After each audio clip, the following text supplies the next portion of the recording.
20 janvier ye san 2025 amunu be ka lajɛ Mali kɔnɔ Mali kɔ kan aw bɛ fulindo ka dɔ ka wagati cogoya kan ayo bisimila an ka kunnafoniyaw kɛnɛ kan.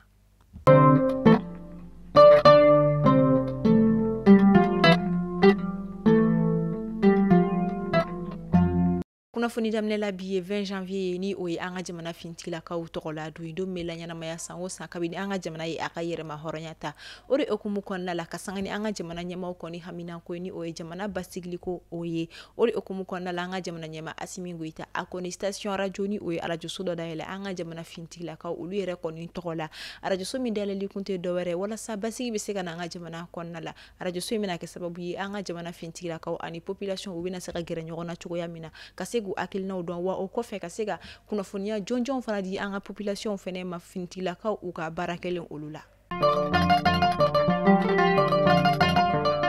Alibi an bɛ to an ka fintigilakaw ka kunnafoniya kɔnɔna la 20 janvier okumu na alibi an ka jamana ɲɛma Asimi Goita kunungo ka sanga ni a ka kuma ye min yɛrɛ kɔni bɛ don 20 janvier la ɲɛnamayali okumu kɔnɔna la a ye a yira k'a fɔ ko usine dɔ bɛna dayɛlɛ an ka jamana kɔnɔna la usine min tɛna kɛ dɔwɛrɛ ye fɛn min ye kɛlɛkɛminɛn olu dɔw bɛ se ka labɛn o usine ba in kɔnɔna la cogo min na n'olu bɛ tali kɛ arme à feu yɛrɛ kɔnɔna fo ka taa se véhicule n'o ye bolimafɛnw ye ani ka taa se engin explosif olu yɛrɛ caman ba olu kɔni ma o bɛna kɛ sababu ye ka se ka an ka jamana ka a lakana ko ka a sinsin kosɛbɛ.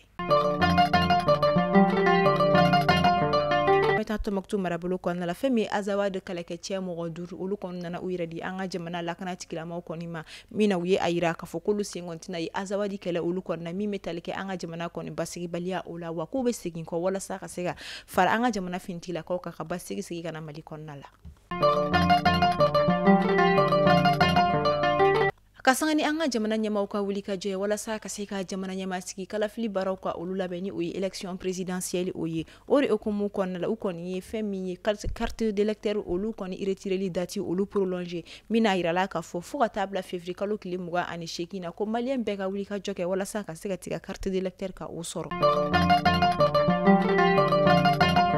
CIP ni o ye commission d'autorisation d'implantation de sport publicitaire ni o kɔni maa minnu ka baara kɔni bɛnnen don panneau publicitaire minnu kɔni bɛ jɔ sirada olu la olu koɲɛw ma u ye a kunnafoniya kɔni yira ko ni tile fila in kɔni kɔnɔna la u bɛna wulikajɔw kɔni kɛ panneau publicitaire minnu kɔni jɔlen don siradaw kɔnɔna n'u tɛ sariya kɔnɔ ko ka fɛɛrɛ kɛ ka u bɛɛ lajɛlen kɔni dégager ka bɔ yen nɔ ka da k'a yirala k'a fɔ ko u nɔba fana bɛ se ka kɛ circulation kɔni gɛlɛyali la fo ka se siraba kan kasaraw kɔni ma ni a dɔw jɔyɔrɔ o ma ɲa.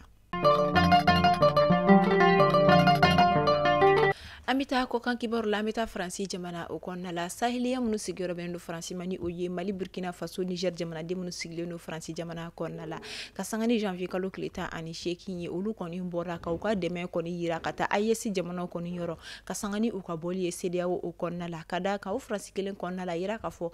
saheliya jamanaden dɔw fana farala ɲɔgɔn kan k'a yira k'a fɔ k'u ma jɛ ni AES kɔni bɔli ye CEDEAO o kɔnɔna la walasa ka se k'a yira k'a fɔ ko o ye u kelen hakilina ye ko tɛ jama hakilina ye ni kulu fana bɔra ka sanga ni janvier kalo tile 11 k'a yira k'a fɔ u sɔnna wa u jɛnnen don ni an ka jamana ni Burkina Faso jamana fo ka taa se Niger jamana kɔni bɔli ma CEDEAO o kɔnɔna la wa k'u ka dɛmɛ bɛɛ b'u ka jamanaw yɔrɔ.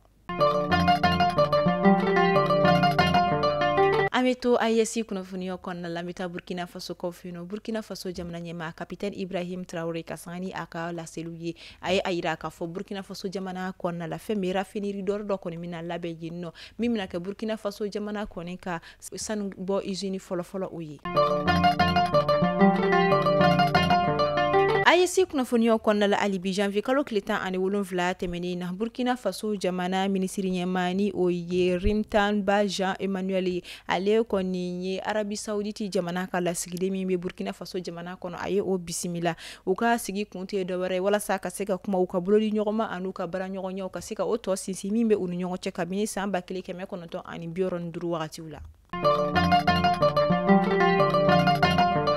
La Guinée Conakry ani Sierra Leone ni wagati na ni jamana fila ni ɲɔgɔn cɛ bolodi ɲɔgɔnma kɔni yoboyabalen don dɔɔni ka da kan ka sanga ni janvier kalo tile 16 tɛmɛnen ni o bɛnna alamisa don kɔni ma Sierra Leone jamana kɔni ye a ka lasigiden min bɛ La Guinée Conakry jamana kɔnɔ u ye o wele ka da kan wagati laban kɔni na a yirala k'a fɔ ko fɛn min ye valise 7 a yirala k'a fɔ ko ɲɛnaminimafɛnw kɔni tun bɛ valise 7 min kɔnɔ o kɔni sɔrɔla fɛn min Sierra Leone jamana kɔni ka lasigisoba ka bolimafɛn dɔ o kɔnɔna la nka tuma min na sɛgɛsɛgɛliw kɔni kɛra u ma nɔ ye a la min kɔni bɛ se k'a yira k'a fɔ ko nin sanuko yuruguyurugu in kɔni ko fɛn min ye Sierra Leone jamana kɔni ka lasigisoba walima u ka lasigiden kɔni nɔ bɛ o ko la nka kuma min na fɛn min ka dɔn k'a fɔ enquête kɔni dayɛlɛla Sierra Leone jamana kɔni wele bila a ka lasigiden ma ni o ye a ka ambassadeur ye.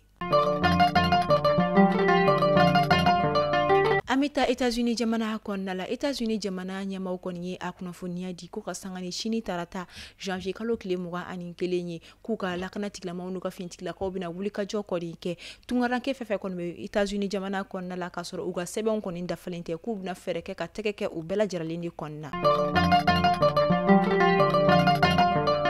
Kunnafoni kuncɛla aw minnu bɛ ni aw bɛ fɛ k'aw ka sow kɔni fiyɛ walasa ka se ka aw débarrasser ka bɔ soso surantɛrɛ ɲɛbɛrɛ fo ka taa se ɲinan olu kɔni ma aw ka so kɔnɔna olu la o kɔfɛ fɛn min ye aw ka so yɛrɛ entretien fo ka taa se ɲɛgɛnw kɔni ma du kɛnɛmanaw ani cuivre fo ka taa se caniveau olu kɔni ma a bɛ se ka wele bila entreprise Seyrock service kɔni ma olu ka baara kɔni bɛnnen don nin baara kofɔlen ninnu de kɛli ma n'aw mago b'u ka service la a bɛ se k'u wele u ka nɛgɛjuru sira la 74 10 25 97 ni o ye 74 10 25 97.